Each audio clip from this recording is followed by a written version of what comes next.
So I've got this double tenon on there because when I want the curve to go through the piece, not into the foot. So there's the foot, and there I've got a bit more wood.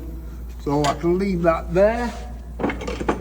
Just want to... So one of the things that Chris is really good at, and this is, it's how to mount something safely on the lathe. Yeah, absolutely. When he does one of these, it is so precise, nothing can fly.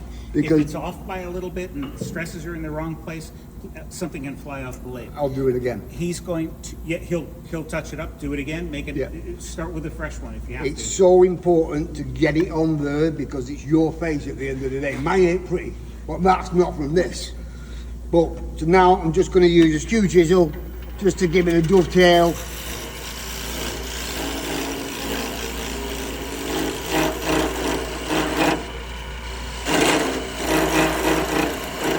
So about there.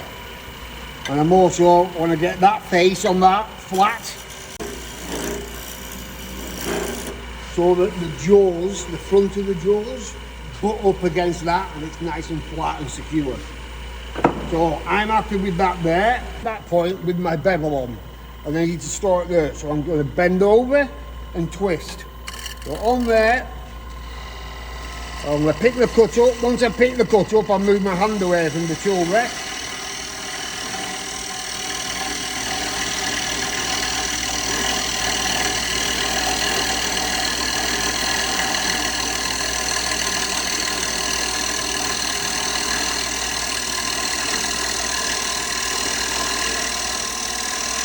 So I'm coming round now, I'm moving the back end of the tool round. And as I come to the finish, put my knuckle back on the tool rest and finish.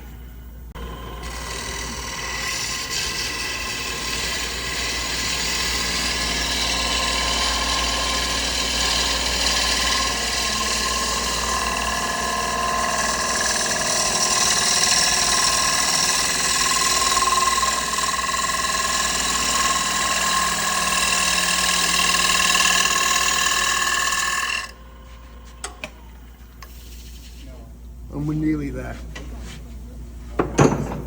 So we're going to go for the inside one first, yeah?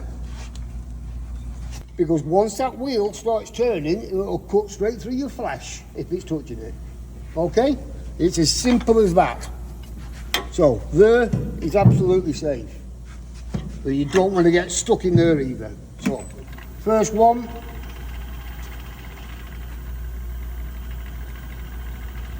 Speed jumping about again on it. Is it? Do you want me to check it, Chris? No, I've got it running a bit slower, so that should be okay. So hand over the top, and I'm going to push into the corner. Yeah? The usual centrifugal is going to try and push you this way. So I'm going to push into that corner there. So get your head over the top and look at it and get it into the shoulder.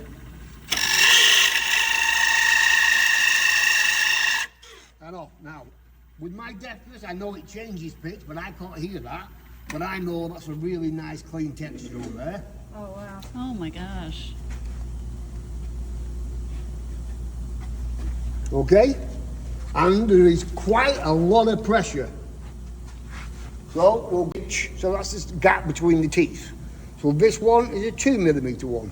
So that one's going to give you a lot more finer cuts because there's a lot more teeth on it. In that corner there, so I need to move my tool rest. One of them, we only have the texture tool that does the points.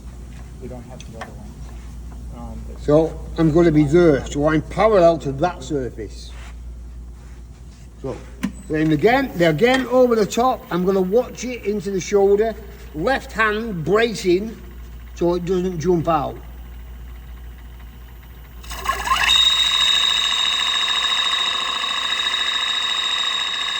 For about 5 to 7 seconds on the wood, and it's a really nice clean texture.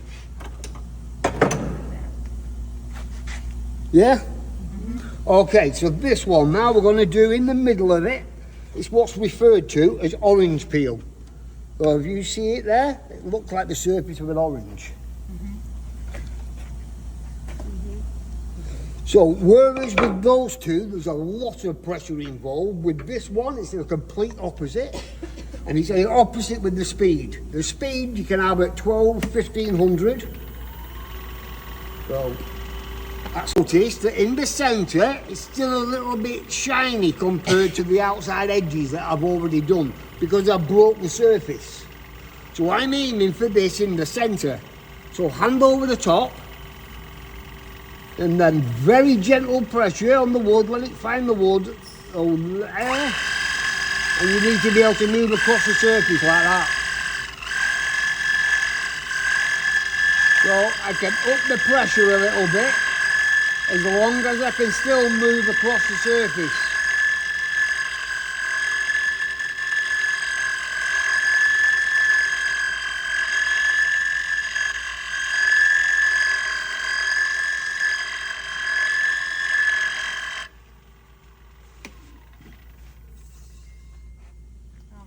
So that it comes out like that.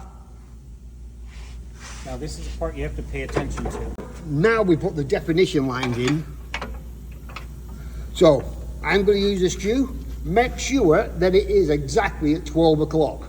If you offer more of that edge, it's going to slam it down and ruin what you've just done. So either use if you've got a pointed carbide, use that. If you're not sure how to use this. The carbide would be easier for everybody here. A carbide would be easier. Like Chris said, if you're off by half a degree, it's going to catch. So you want it proper on there. If you offer it like that, it can slab it over. So I'm going to line that up now. Eyesight not as good as it was, so I'm going to line it up with where I'm going to cut now. So then I simply, I want one there. One there.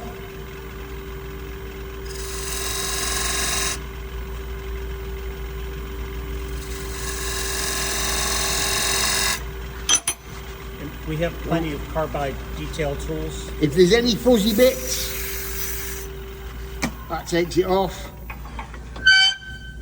And then that's how it looks. Beautiful. Oh my gosh. That's cool. Great. Yeah. It's like you've done this before.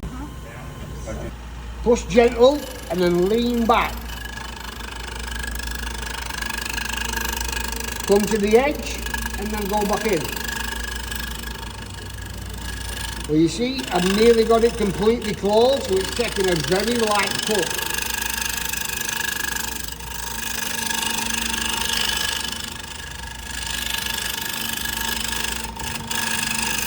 Just lean back with it. So we're getting somewhere flat now. So I can start to roll it open. And now I'm getting a peeling cut.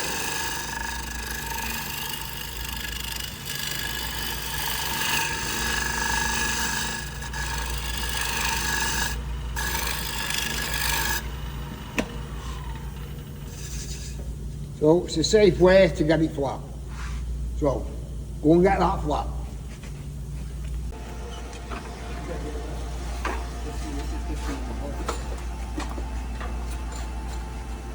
So the cutter we're going to be using today is one of them. So I'm going to pass that round. I've got two, so I'll put this one on. In fact, okay. Oh, gee. Wait, let me take a picture of that. MPI, so MPI Carver on Supply there, Main. so it's MANPA. So I would just stick with one of those for now. These they give you a much bigger scope of things. So you would be good with learning one of these. before you start purchasing these. They're not cheap. They're about $100, Steve. They're $99.99. Yeah. Well, I got mine in the UK, so it's a different price.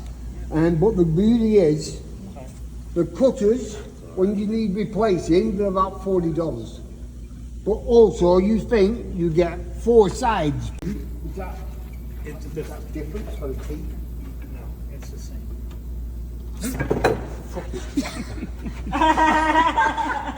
God, you didn't. Come here, Steve. Right. Like Steve said, I've been using it for a few years.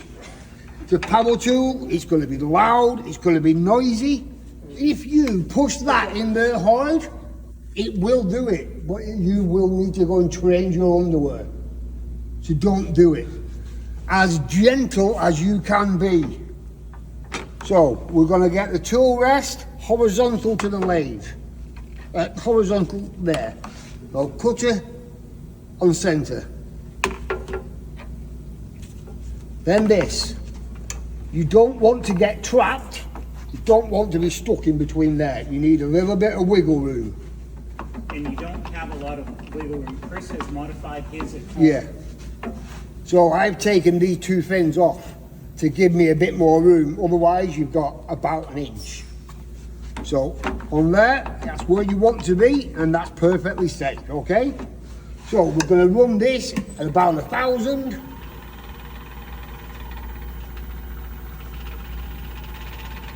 And you will get showered over there. So full speed on the Arbortech. And there. Hand over here. If you can't see me, come get somewhere you can. I'm going to have my left hand here and onto my body here. Okay? Switch on.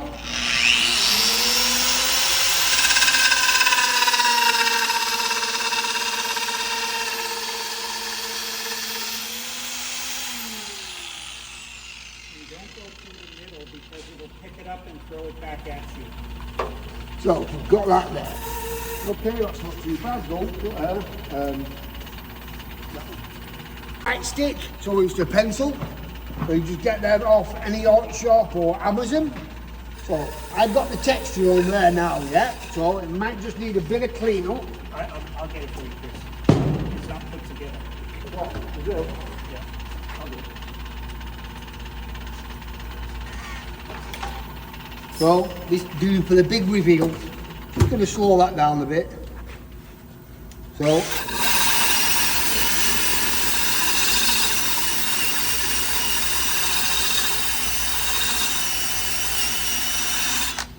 So any wispy bits, take them off. What is that made out of? It's Is it- nylon. It's nylon. Just a nylon brush. Okay. So if quite what you feel, that's quite tough. Yeah. Well, I'll pass that round while we're on that. It's quite a tough brush. The drill is mine, so you're me. So when we're applying this, do it very gently because it's really easy to add more, but it's a pain to take too much off. So just gentle on there.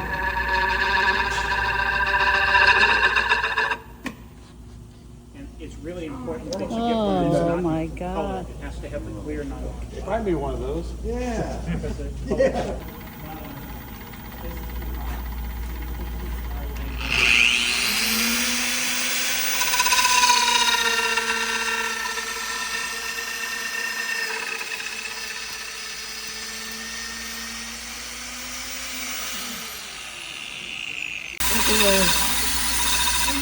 Perfect. It has different needles. Worried today we were going to run out of juice. It was at 90%. So it only took a couple of minutes to bring it to 100%. $100 for that. It's $108 Oh, now, on. okay. Yeah, it just went up to 108 on Amazon.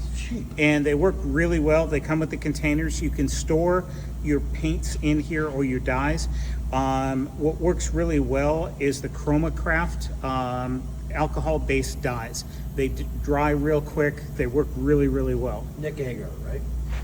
I think what it said on mine. Yeah, that's Yeah. what you use. Or you can use chestnut spirit stains as well. They're absolutely fine.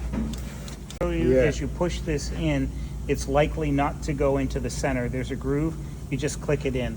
And then when he hits this, it'll clean out the yellow. And See give, the- and the big lumps of red, Yep. make sure you clear it. And you want it going like that. You're going to try and spray it that way. What's happened to you? It's gone to the back, so make sure it's there. Okay? So this time I'm going to come in from the outside edge.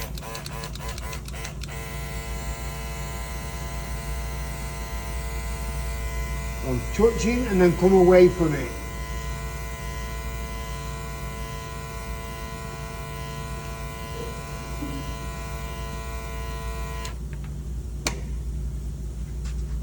So we've got the pink, then it comes a little bit the orange, and then into the yellow. So just go a wee bit heavier. So always I'm coming from the edge and I'm bringing it away, so you're spraying less, yeah? And it gives you a better blend.